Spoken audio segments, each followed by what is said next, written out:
The moment you walk through the door. The moment you say hello. The moment you shake someone's hand. It happens. You make an impression. The people you meet may not even know your name, but they will make assumptions about you based on how you look. Your appearance, the way you dress, groom, and present yourself has a direct impact on how people perceive you in interviews or on the job. To get ahead in today's job market, you need to stand out for the right reasons. That means showcasing the skills, talents, and work experience that set you apart from the crowd. But it also means dressing appropriately for the job, whether it's the job you have or the one you want. Think of your job as a role that you play. Just like any actor on the stage, you need to dress the part. You'd be surprised to find Julius Caesar dressed in jeans and a t-shirt, just as your own customers or coworkers would be surprised to find you dressed in a toga. To advance in your career, you need to present yourself as a professional, someone who knows the industry and who can be counted on to get the job done. And all of that starts with your appearance. This video will provide you with the dressing and grooming tips you need to land the job you want and build the career you deserve. By the end, you'll know what it takes to make a great first impression.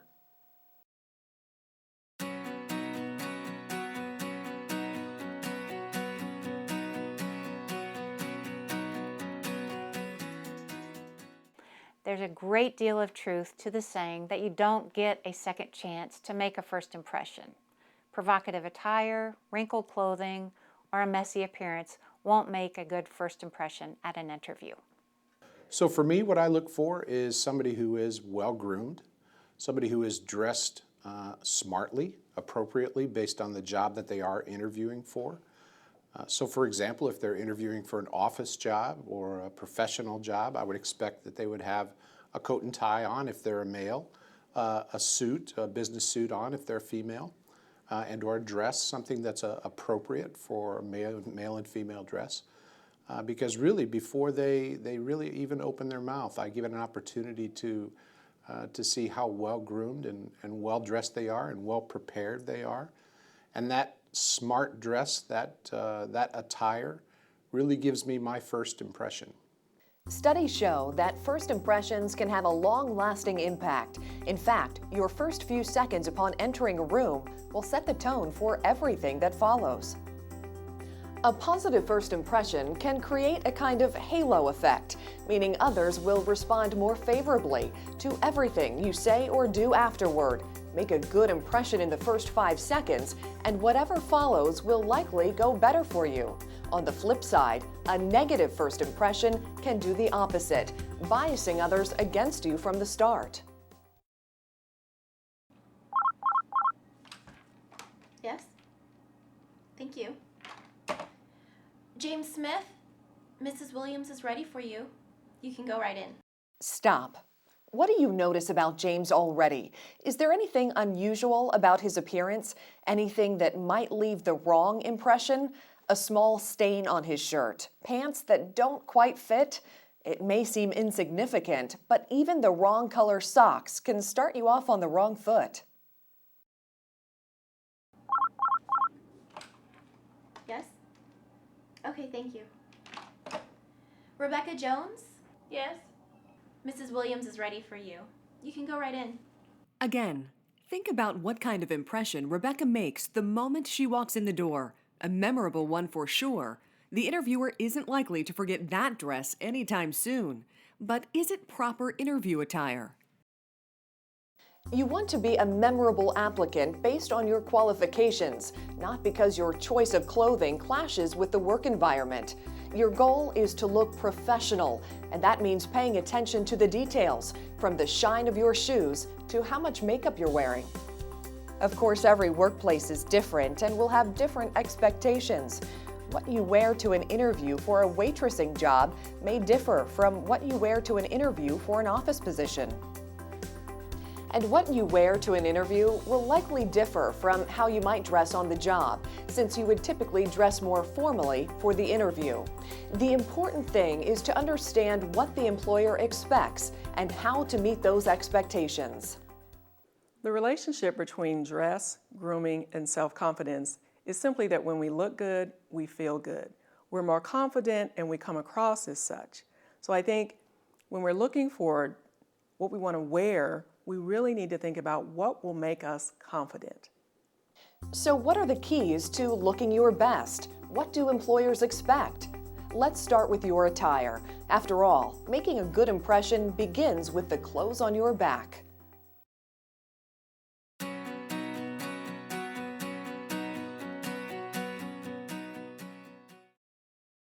There are millions of different jobs out there and millions of different ways to dress.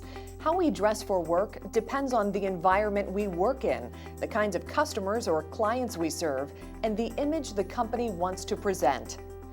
Much of it is common sense, of course. You wouldn't want your lawyer arguing your case in a bathing suit, no more than you'd want your lifeguard watching over the pool in a suit and tie.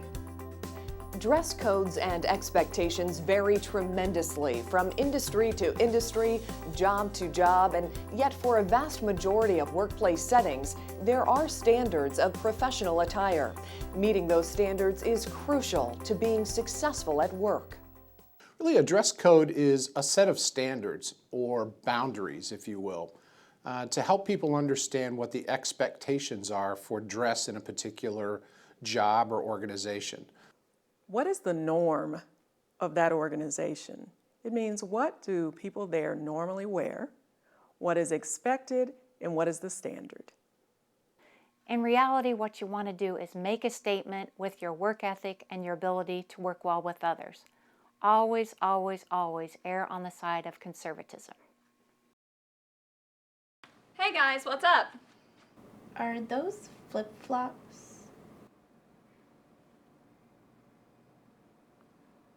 What? I thought somebody said it was Casual Friday around here. Isn't today Friday?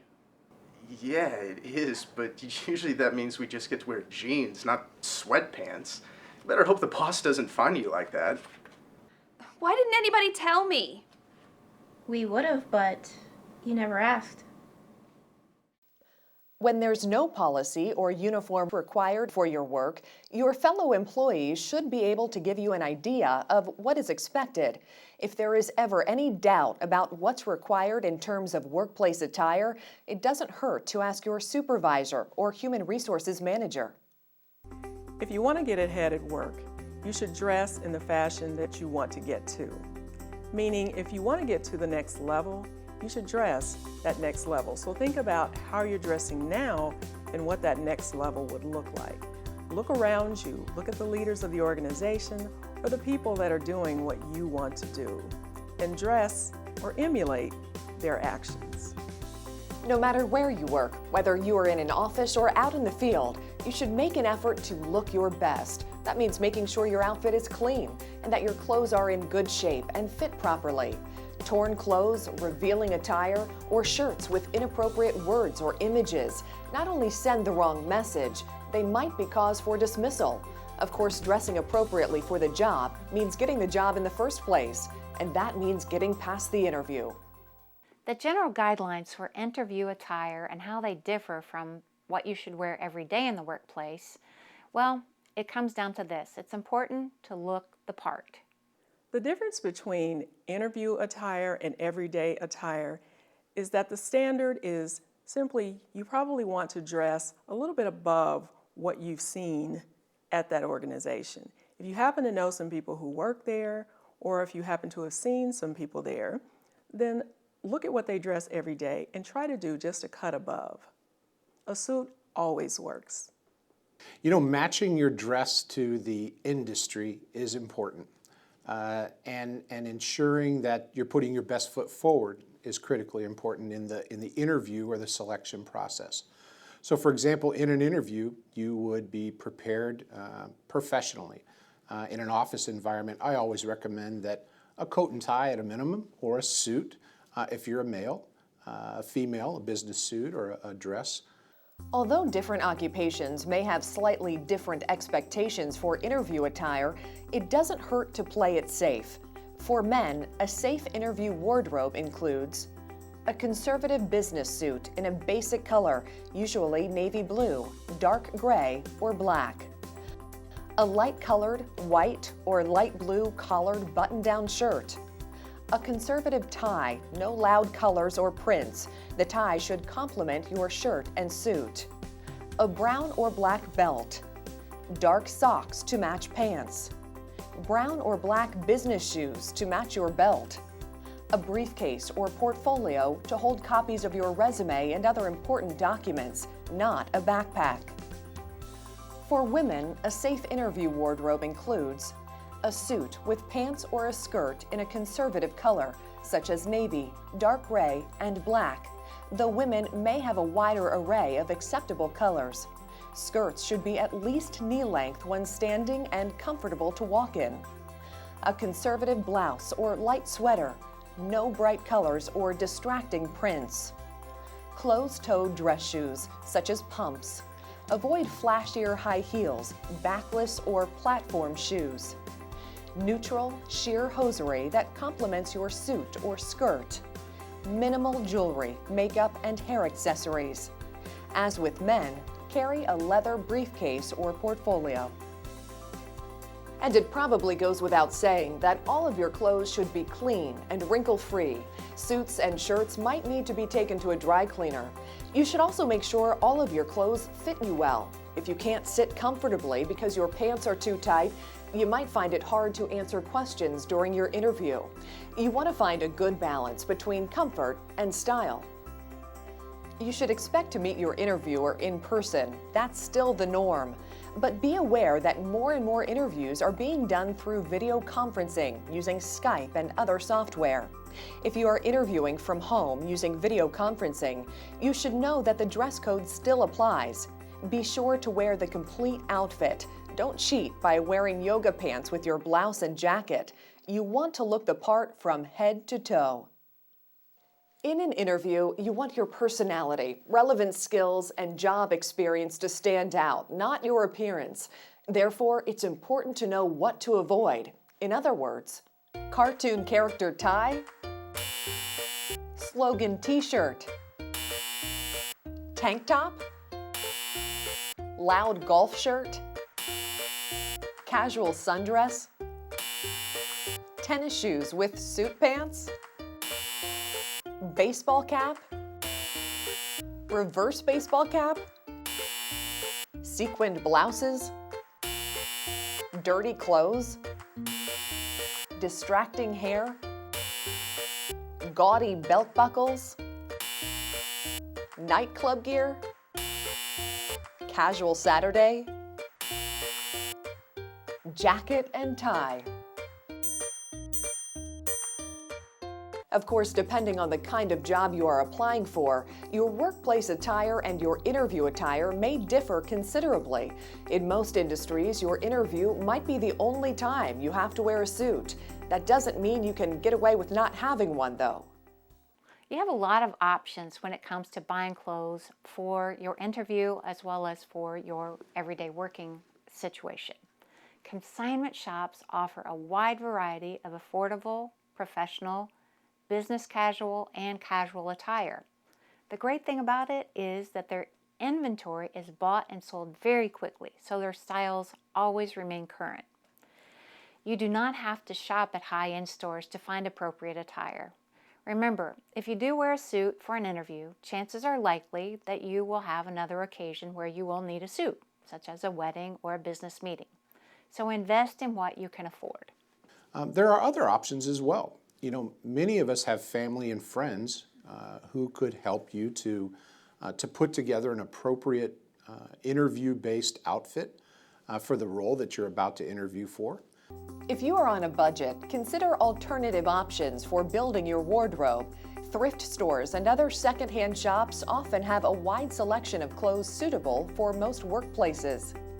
You can also ask friends and family if they have clothes that you might borrow or clothes that they no longer need.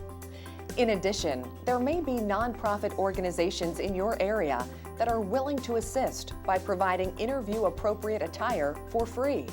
Contact your local workforce development office and see what resources they can recommend.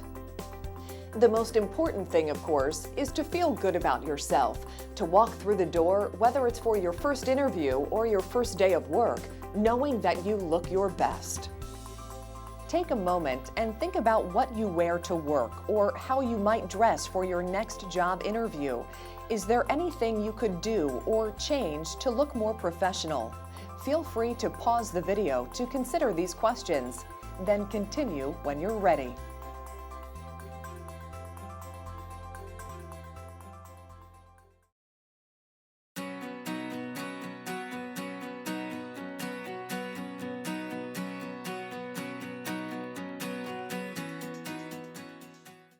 Coming to work or to your next job interview wearing the proper outfit is an excellent first step toward creating a positive self-image.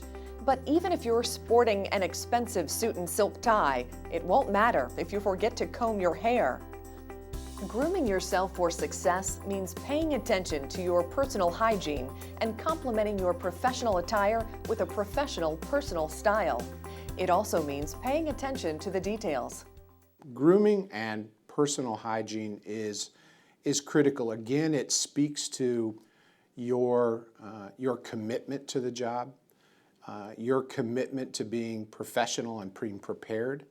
And I think you feel better about yourself when you are well groomed and you adhere to a common set of hygiene standards. Definitely try not to do distracting things like over-the-top hairstyles, really crazy patterns in your clothes, and other things that will distract the interviewer. You want the focus to be on you, your answers, and your ability to do the job. Look at the following 2 job candidates. Assuming they have equivalent skill sets and work histories, who would you be more likely to hire? What about these 2? Or these 2? While the decision to hire one person over another might not come down to who had a better hair day, your personal grooming will have a direct impact on the professional image you project and could be the difference between a job offer and a rejection. Grooming does vary by job, but I think no matter what the job, I think it's always important that we are clean, number one. I think about the times that I go to a restaurant. I would expect that a server or a bartender or even a waiter at this point in time really should be well groomed and clean. I don't know that I'd want to eat a meal from an individual who had dirty hands. It would make me think a little bit about what might be going on behind the scenes. So for me, I always think that well groomed and hygiene is the standard.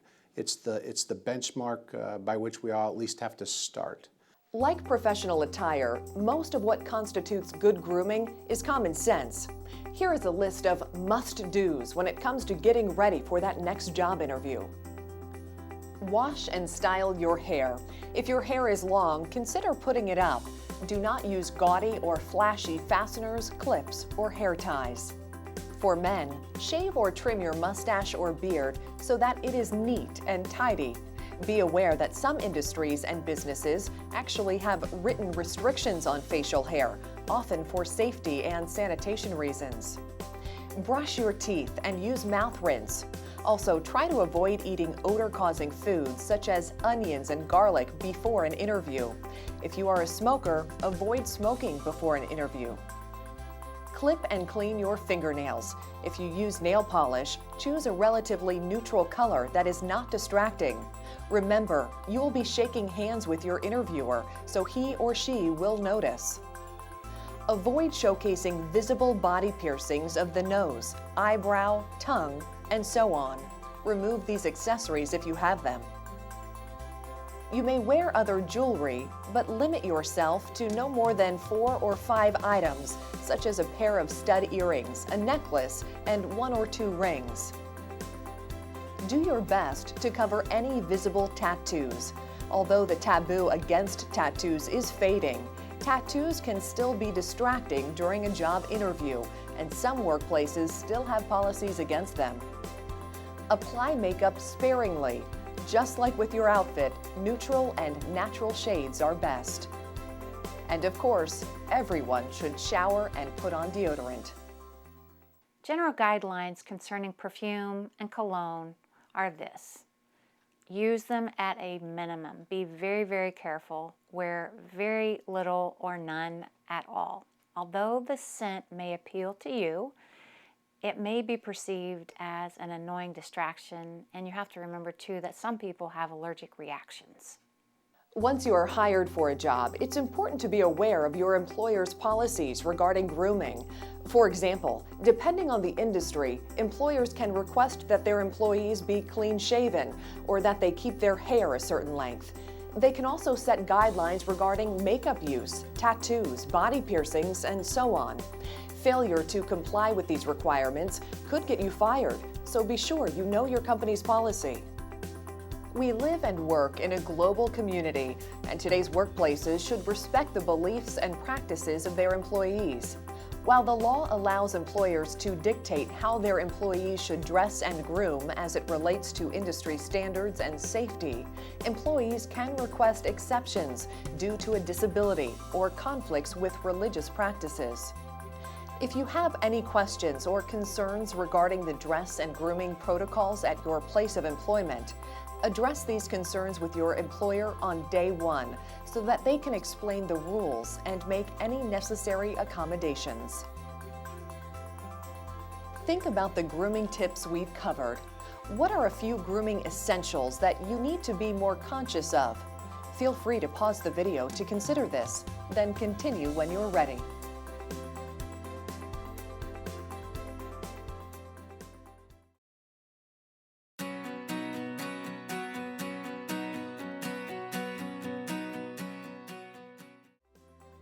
Your appearance, actions, and attitude during the first few seconds of meeting someone can dictate the course and tone of the rest of the encounter.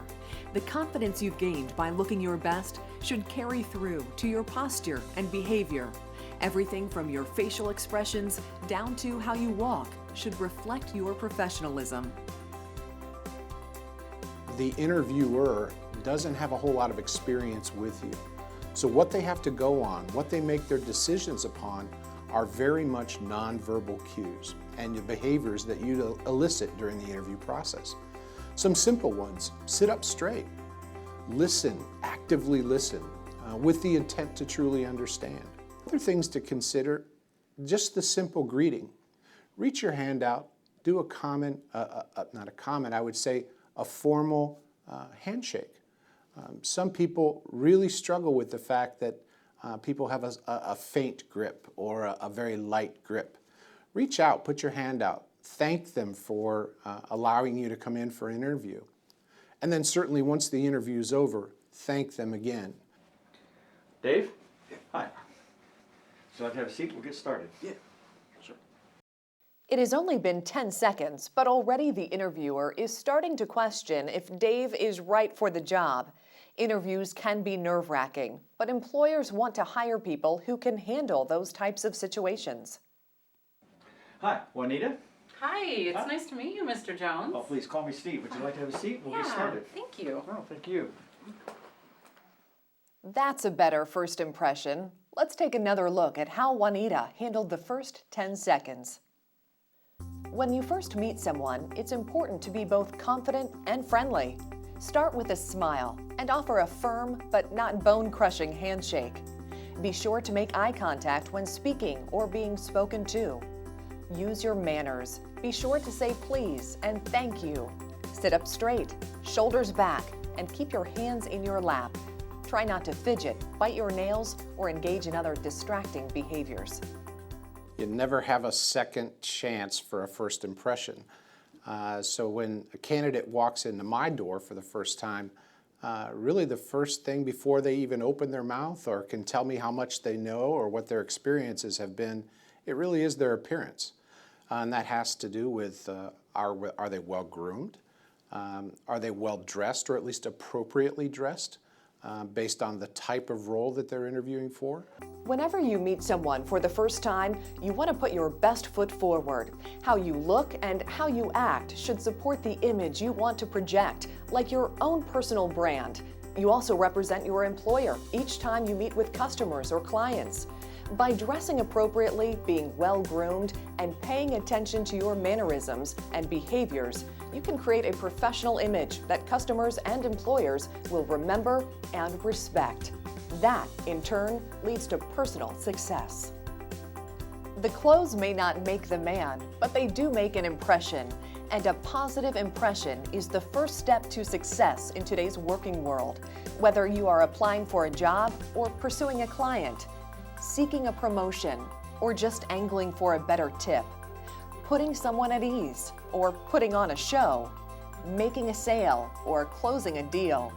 By putting forth your best self and your most professional image, you will find the confidence you need to succeed and get ahead in your career.